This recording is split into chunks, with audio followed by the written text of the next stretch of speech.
Hello, and welcome to Tell the Truth Thursday. This is If I Be Lifted Up Ministries, and I am Dotson, and I am coming this morning just to give a little history about, we're doing the men and women of the Bible, and my assignment is about Rebekah. Okay? Rebekah, we don't have I didn't find a definitive age for her, but I did see in a couple places that she was around 14, 15 years old.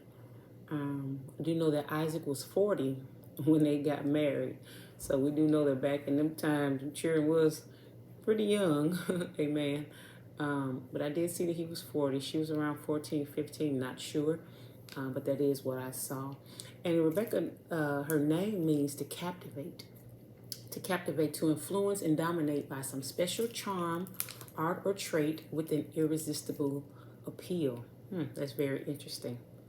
Very interesting, especially interesting to the fact, and we're starting at Genesis 24. That's when Rebekah starts. She comes on the scene, is around Genesis 24, and just read on down. But that's her name meaning captivate is interesting, especially the way she was found. We'll talk about how Abraham's servant went to find her. Okay, and so these are just some facts that I did find about Rebekah. We know that she is the wife of Isaac and the mother of Jacob and Esau, the twins. Also was very interesting to me was that Rebekah never met Sarah. Sarah had passed before Rebekah and Isaac married, but they had a few similarities. One of them was they were both barren. The second was that they were both passed as their husband's sister. Because Sarah, we heard, was very fair to look upon, and Rebekah as well. They both were very beautiful women. And so when their husbands, when they went somewhere with them, they told the people that she was their sister, because they didn't want to, be killed. They were like, well, hey, just if you're gonna take her, then go ahead. They didn't want to let the people know that they were their wife, because they were like, well, shoot, they may try to kill me or something. So the daddy did it to Sarah, and then the son, Isaac, did it for Rebekah. And then when the king saw that, husband and wife kind of flirting with each other, he was like, wait, you lied to me, same as they told his daddy. You lied to me. Get on from amongst here. You're going to get us in some trouble with your God, because you're lying to us, and we would have took her, and this is your wife, in fact. So I thought that was very interesting that they had some of the same similarities, but as I stated, they never even actually met. Okay? She was sought out by Abraham's oldest servant, and as I said, when Abraham sent his servant to, you guys have to read it, but I'm just doing my version of it. When Abraham sent his servant, he was like, hey, go find someone amongst my people. God is going to bless us and our people, not amongst other people. We have to keep our union intact. So we can't have these different religions, these different understandings, these idol worshiping. No, find someone that has the same faith, that believes in the same God, that is amongst our people. That's what I need you to find. And so the servant is like, okay, I'm going to go find her. And actually, she is Abraham's great niece. So we know she's definitely amongst the family. But it was interesting that the servant was praying to God. God, please, was just giving instruction, was just saying, God, just let me know who this person is. I mean, to detail, to every little bit of detail. Allow her to come out while I'm drinking. Allow her to come out and give me water, and allow her to give my animals water, that I'll know that this is the woman. And sure enough, before he was done praying, Rebekah came out and did everything that the servant had asked God to do. So that was amazing that even while he was praying, God answered the prayer before he was done. And that's just that's just like our God. So like our God. Whatever it is that we're needing of him, he just comes on in. And he did that for the servant. Another interesting fact was Rebekah had faith to leave her family. Now she didn't know them per se. I'm sure she heard of, they ain't have family reunions like we do now.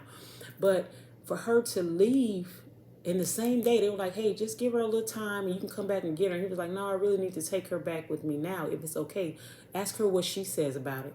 And she was like, no, I'll go. I'll go ahead and go with them. So that was amazing that she left the family that she knew her whole life to go with someone that she didn't know and to marry this man and to marry him. So that was very interesting because, nowadays we want to be with the folks and stay with them for a little while and get to know them and then decide if we want to marry him. But she knew nothing about this man.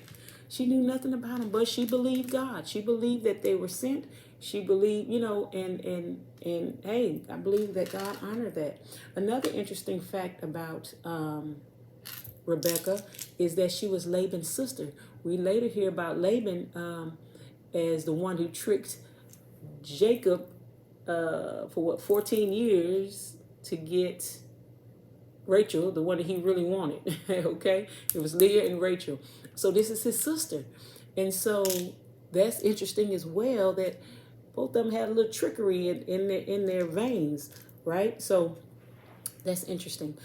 So as we stated, she is the mother of Jacob and Esau, which were twin boys, which in the womb they were fighting, and God had to let her know because it was a point when she was pregnant. She was like, hey, just take me. This is too much pain. This is unbearable to me. I'd rather just die. I'd rather die than keep dealing with this pain. And God had to affirm her and tell her, hey, it's two nations in your womb. It's two. It's two. The older one wants this. The younger one wants this. It's trying. But, just push through this. Pretty much just assure her that I have you. And so we know the story. And if you don't, as I stated, starts at Genesis 24 about how Esau was tricked out of his birthright. The mom coerced that whole event. Rebekah coerced that.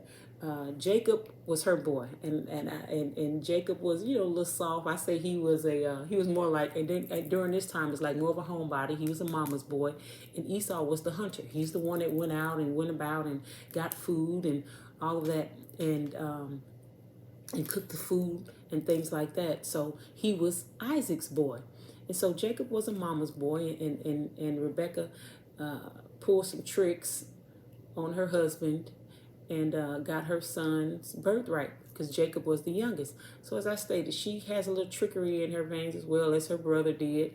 But I think also in that she was pretty much saying, you know what, Jacob is soft and he may not have, like we would say now in this time, he doesn't have good social skills and he's not liked and loved by the people. So she kind of had a heart for him. He was a little more mild.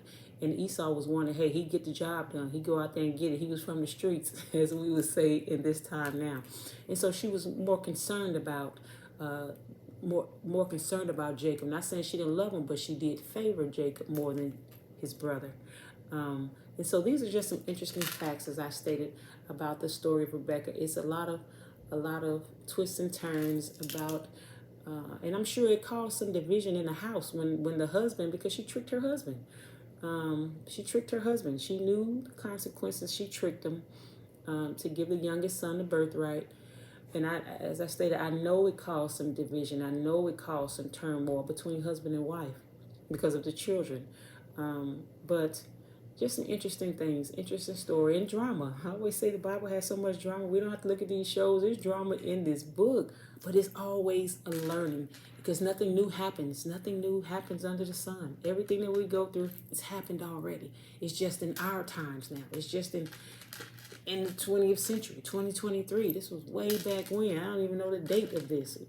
What is the actual date?